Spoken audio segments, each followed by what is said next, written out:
Our story begins in a cafe where our protagonist, Cholon, works.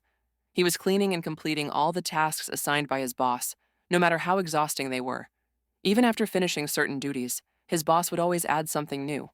Cholon had been working there part-time for 4 years, without incentives or promotions. Despite that, he stayed to help out until late at night. Money wasn't his main concern. What he truly wanted was to spend as little time as possible at home. When he arrived home, he quietly opened the door and carefully took off his shoes. Everything was dark and silent, which made him uneasy. He assumed everyone was asleep.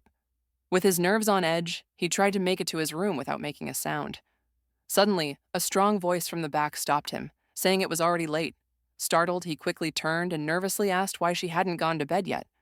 The voice came from a woman with long brown hair, Jules, his adoptive mother. She was sitting on the couch and calmly explained that she was afraid she'd wake up angry because of him, so she preferred not to sleep. Feeling ashamed, Cholon apologized, but Jules, without changing her tone, said that if he were truly sorry, he wouldn't come home so late every day. He became even more concerned when he realized she wasn't even looking at him as she spoke. Then, Jules finally looked up and stared directly at him, causing Cholon to quickly avert his gaze in nervousness. After a sigh, she told him there was food left over and that he should eat. He headed to the kitchen, unsure whether or not he should eat the leftovers. He knew that if he didn't, Jules would probably be upset. When he got there, he saw a pot still full of warm food and couldn't help but feel slightly touched by the gesture. It showed, even in a small way, that they didn't want him to go hungry. After dinner, he washed the dishes and left everything clean. Exhausted, he headed to his room, hoping nothing else would happen. But suddenly, a door burst open and a girl with short hair rushed out, holding a cell phone in her hand, and bumped into him. It was So-yoon, his adoptive sister. Hurt from the bump to her nose, she angrily complained, accusing him of being blind for not seeing her. Cholon, uncomfortable because he knew it wasn't his fault, could only apologize. Still, she continued to scold him for not watching where he was going, saying she couldn't even go to the bathroom in peace in her own house.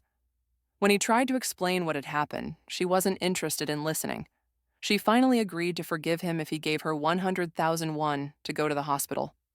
Although Cholon knew it was just a minor bump, their argument was interrupted by Somin, Soyun's younger sister, a short girl with white hair, who came out of her room irritated, yelling that they were being too loud. Feeling guilty, Cholon immediately apologized and promised they wouldn't make more noise.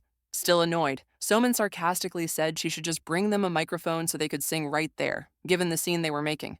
Even though her reaction seemed exaggerated, Cholon chose to stay quiet while she continued complaining and demanded they leave if they planned to keep talking. She finally slammed her bedroom door shut, leaving him speechless. After that, Soyun asked Cholon for the money again, and he reluctantly agreed. She thanked him with apparent politeness and returned to her room. Cholon sighed, reflecting on how much he hated being in that house. He felt like everyone in that family hated and mistreated him.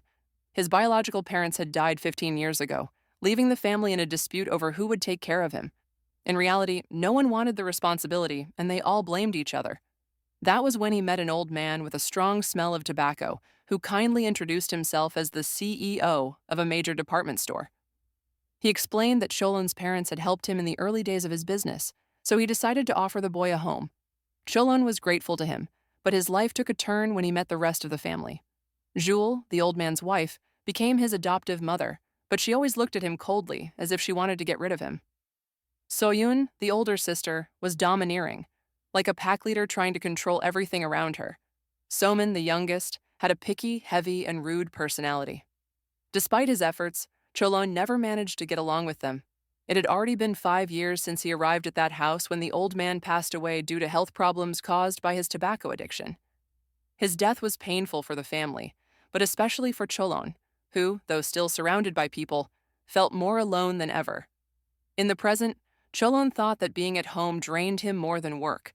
When he got to his room, feeling down, he lay on his bed, reflecting on how, even after 9 years in that house, he could never consider them family. He remembered something on his desk and, looking for his wallet, realized he was short on money. Working part-time while studying left him with very little income, and he knew that the day he graduated, they would probably kick him out. With few resources, he tried to save as much as possible while he still had a roof over his head. Even though he wanted to stop thinking about everything, his mind remained restless, especially after checking his accounts and calculating what Soyun had asked him for. He finally decided the best option was to sleep, even if he knew nothing would change. Meanwhile, in Soyeon's room, she opened a drawer and found a box where she kept her money. Inside, there was a photo of Cholon taped to the lid. She placed the money she had just received from him inside, then closed the box and sat there, blushing and thoughtful. She admitted to herself that the harsh way she treated him had a hidden meaning she tried to cover up. In Somin's room, the young girl sat on her bed, frustrated. She reflected on how she had wanted to greet Cholon properly, but ended up getting mad at him again, as always. Remembering the expression on his face, she began to feel guilty for her actions and called herself pathetic. In the kitchen, Jules noticed the dishes were washed and organized, something Cholon had done without her asking. Though she didn't say it out loud, it made her think. Deep down, both she and Soyoon, and even Somin, shared the same thought. Maybe it was time to start treating him better. The next morning in her room, Soyeon received an urgent message from work. They asked for a file she was supposed to send the day before. Still half asleep, she got annoyed, thinking it was unfair to receive messages on a Sunday.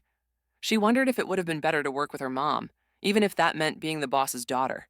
Her thoughts were interrupted by her stomach growling with hunger, and she wondered if her mom had already made breakfast.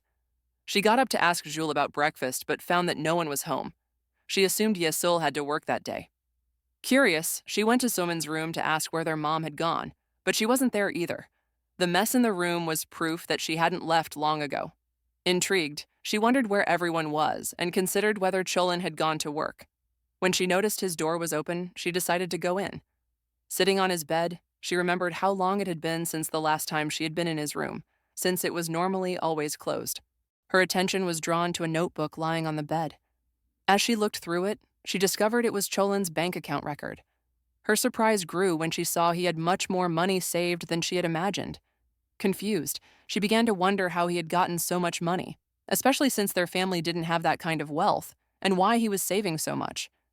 She considered the possibility that he was saving up to give her a surprise gift, but quickly dismissed the idea, remembering how poorly she had treated him lately. Still, the question of why he was accumulating so much money lingered in her mind. She concluded she needed to talk to him and find out his intentions. At the cafe, Cholon, exhausted, dropped a plate while working. As he bent down to pick it up, his boss approached to ask if he was okay. Cholon assured him he was and apologized for the mistake, but his boss didn't believe him. He could see how unwell he looked and ordered him to go home and rest. Cholon tried to insist he could keep working, but his boss, worried about his health, insisted again, noting that Cholon had never made a mistake like that before. With no other choice, Cholon agreed, though reluctantly. On his way home, he couldn't help but feel nervous. The idea of running into any of the girls terrified him. Though he tried to calm down, the stress from the uncertainty overwhelmed him. He decided the best thing to do was head straight to his room. When he arrived, he froze upon seeing Soyoon in his room. She was the last person he expected to find there. Surprised to see him back early, Cholon nervously asked how she got into his room. Soyoon casually replied that the door had been open, and besides, it didn't matter since it was her house too. Cholon, confused and unsure of what to say, was cut off when Soyoon showed him the envelope and pointed out how much money he had saved. She demanded to know where it had come from. Alarmed, Cholon panicked at how she had found the notebook and feared she might try to steal more. Unsure of what to say, he tried to think of an excuse but knew she wouldn't let it go. Soyeon asked again, insistently, why he had that money and why he wasn't answering. With no other option, Cholon decided to tell the truth. He explained that he was saving to move out and become independent, as he had plans for his future. He politely asked her to give the envelope back.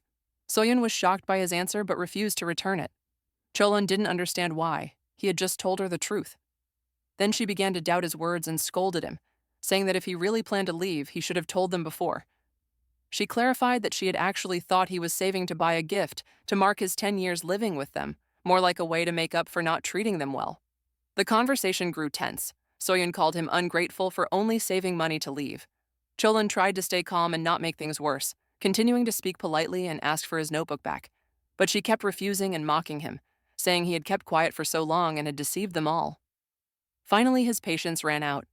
He had been enduring her mistreatment for far too long without saying a word. He grabbed her wrist firmly and pushed her back onto the bed, yelling angrily that enough was enough. Soyoon, shocked, fell silent, stunned by seeing him so angry. Realizing what he had just done, Cholon quickly backed away and apologized over and over. She got up without saying much, kicked him in the leg, and threw the notebook at him, saying it was ridiculous that he got mad over a joke. Then she slammed the door behind her, leaving Cholon stunned. Back in his room, Cholon reflected on what had just happened. He realized he had lost control and was now in trouble. He regretted not handling the situation differently and concluded he needed to apologize. Meanwhile, Soyeon was lying in bed, staring at her hand, still marked from how tightly Cholon had grabbed her. Though she looked scared, in truth, she was excited. She never imagined he would get that angry. It was completely unexpected. But what surprised her the most was how much she liked the feeling of his large, rough hands, so different from when he was younger. Without even realizing it, the adrenaline of the moment made her reach for her guitar and start playing softly. Her excitement grew as she thought about how she might one day match his strength, and even what could have happened if his intentions had been different. The thought of what Cholon could do with those hands intrigued and excited her at the same time.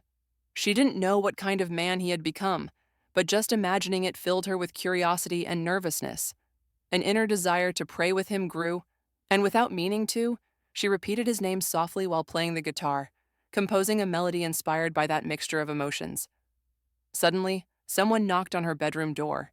It was Cholon calling from the other side.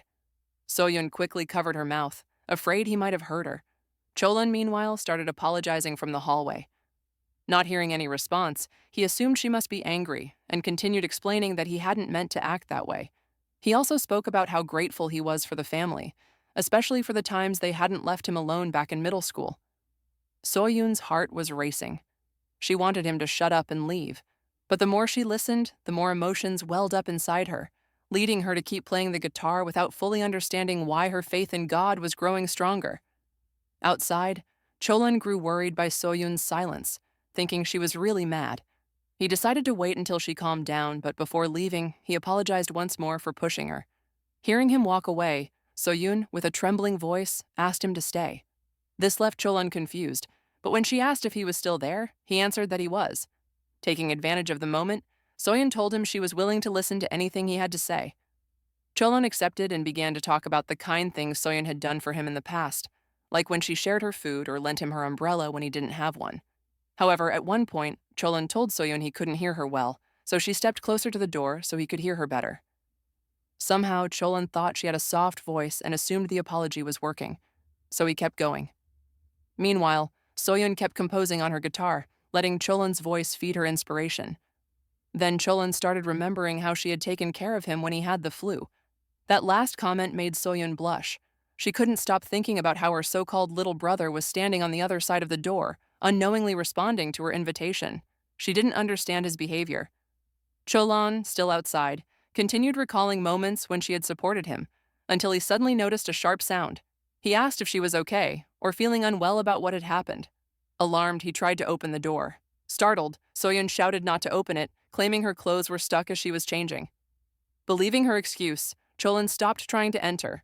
Relieved, Soyeon knew that if he had opened the door and seen her playing the guitar while pretending to be angry, he would have been shocked.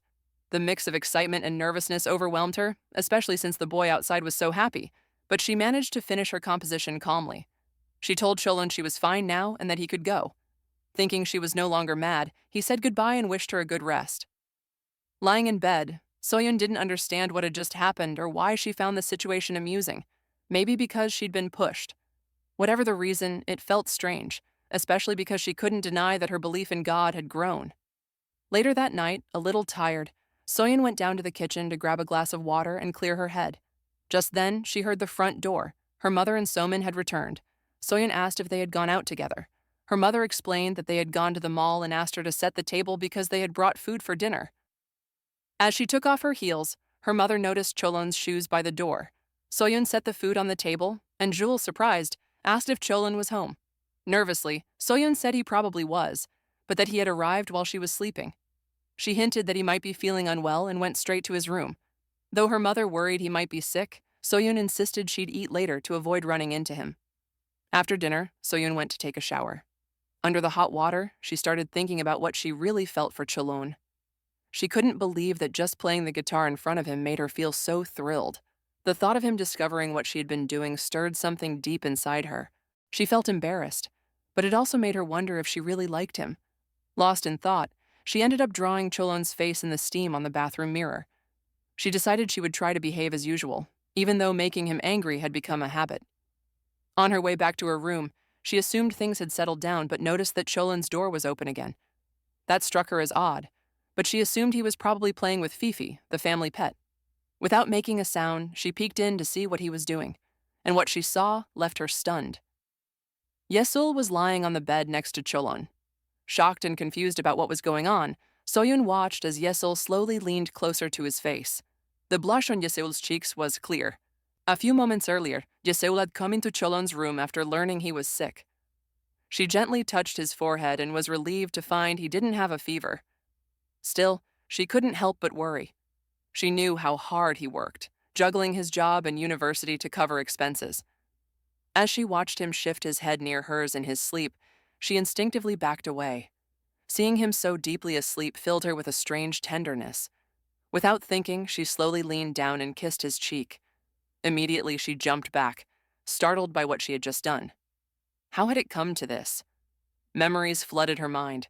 From the moment Cholon entered her life, Yesul had taken on the responsibility of raising a child she didn't even know.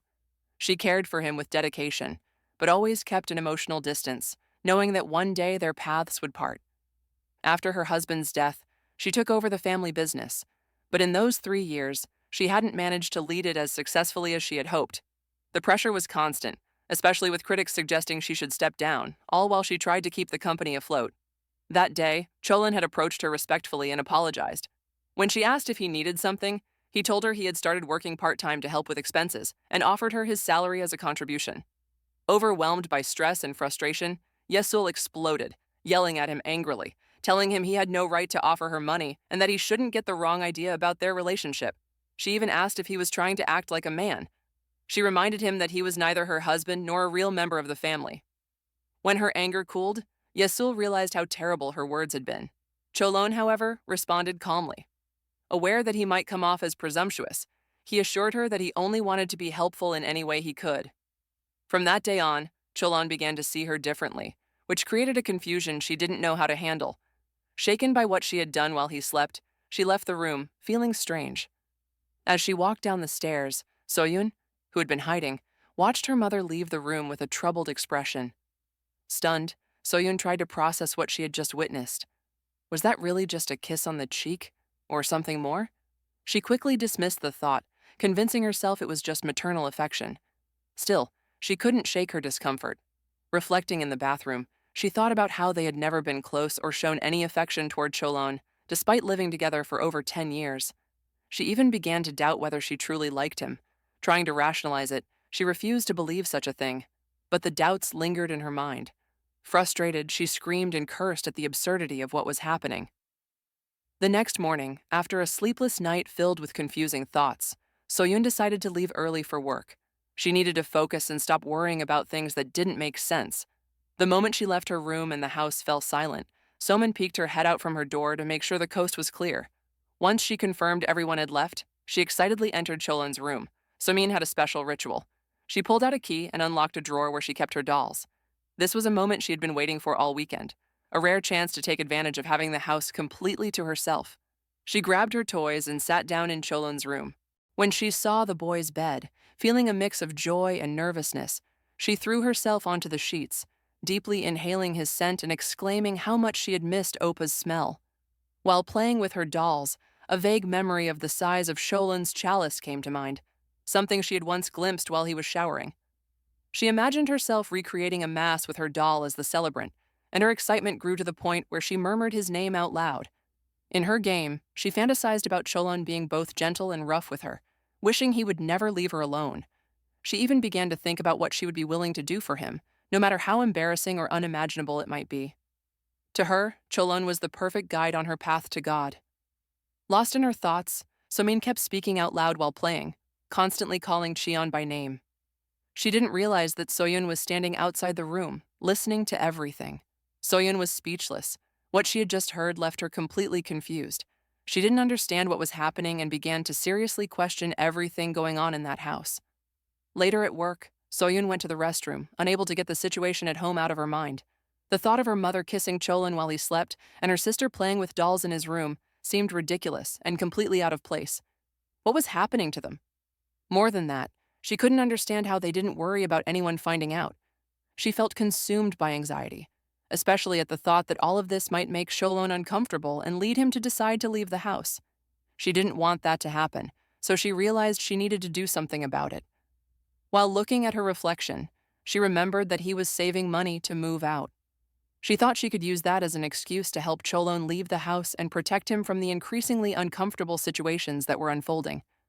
A few days later, Cholon was in his room struggling to study when he suddenly felt a strange vibe, as if something was approaching. Sure enough, Soyeon entered without knocking and greeted him. Surprised, Cholon looked at her and asked what was going on. Without hesitation, she asked him if he had already given away all the money he had or if he was still keeping some. Uncomfortable with the sudden question, Cholon replied that he had already given her everything.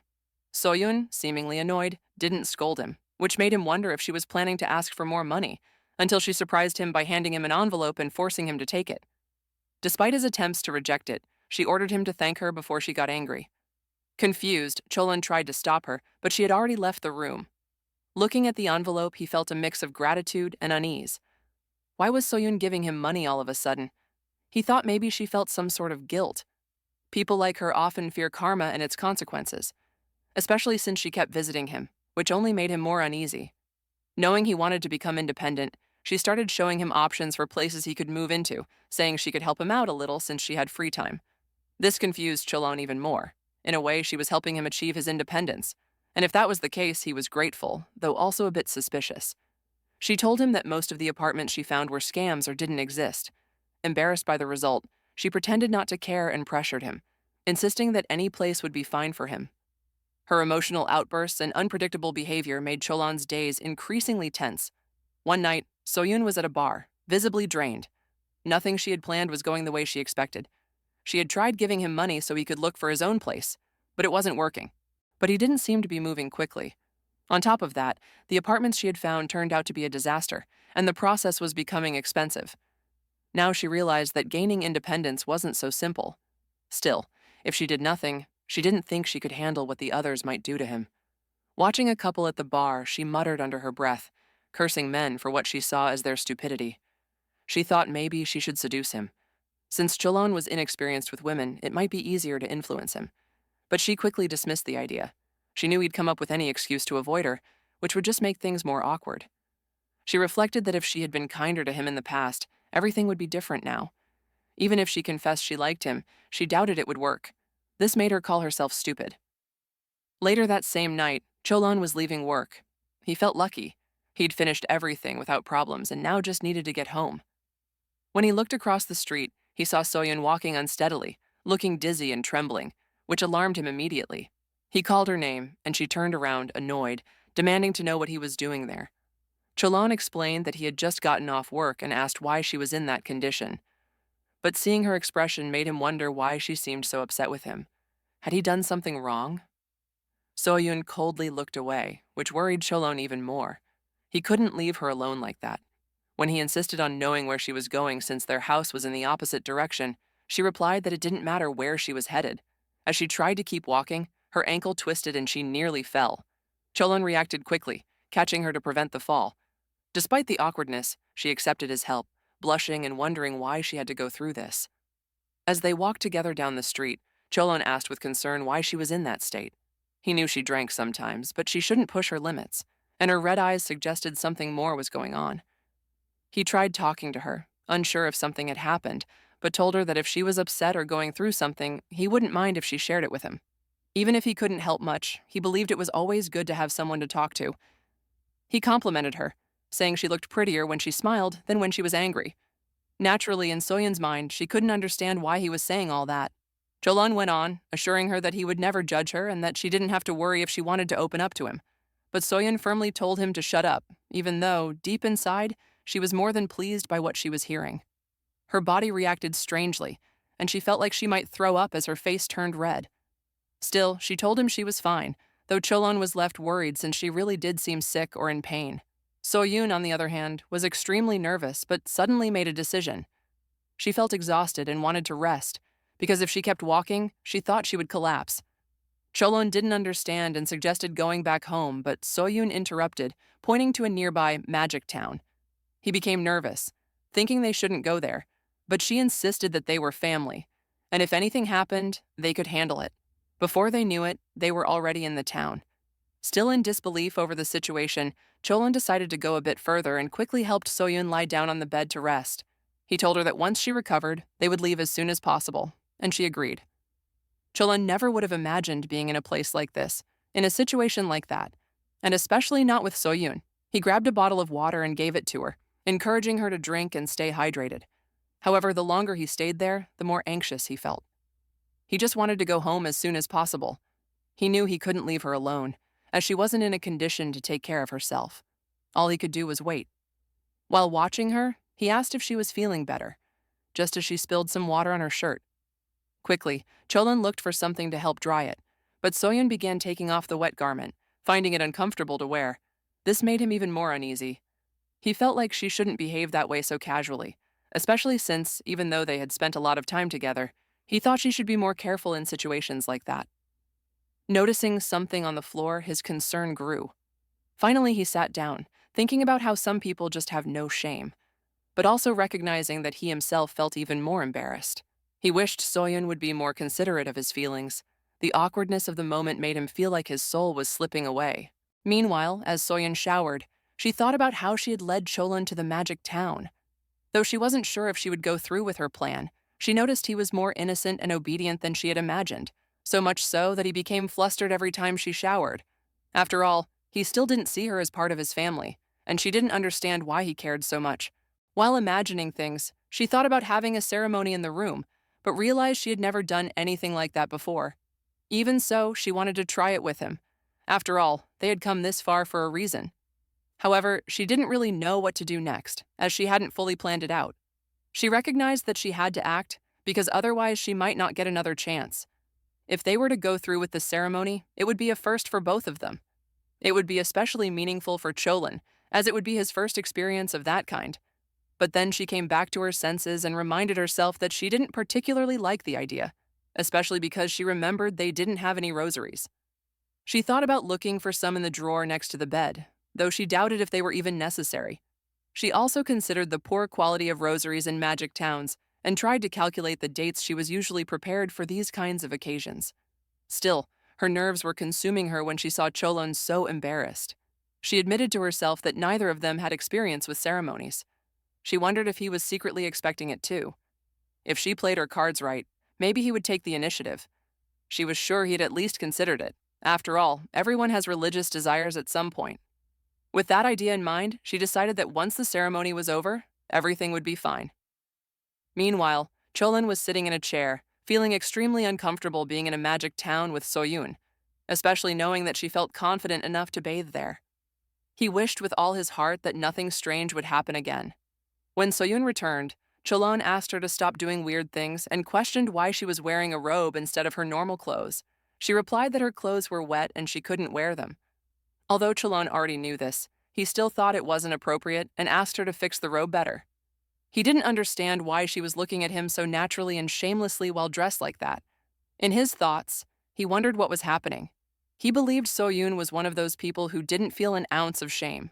Determined to ease his discomfort, he stood up with the intention of going to buy her some clothes at a nearby shop, feeling like he would die of embarrassment if he left her like that. Just as he was about to leave, Soyun stopped him by hugging him from behind. Surprised, Cholon asked what she was doing. She said she didn't need anything else, but he was too nervous from the sudden gesture and kept insisting on getting her something to prevent her from catching a cold. Finally, he told her he would go downstairs to buy her a shirt, but Soyun asked him to forget about that and just stay with her. Cholon didn't understand Soyun's strange behavior and figured she probably wasn't in her right mind.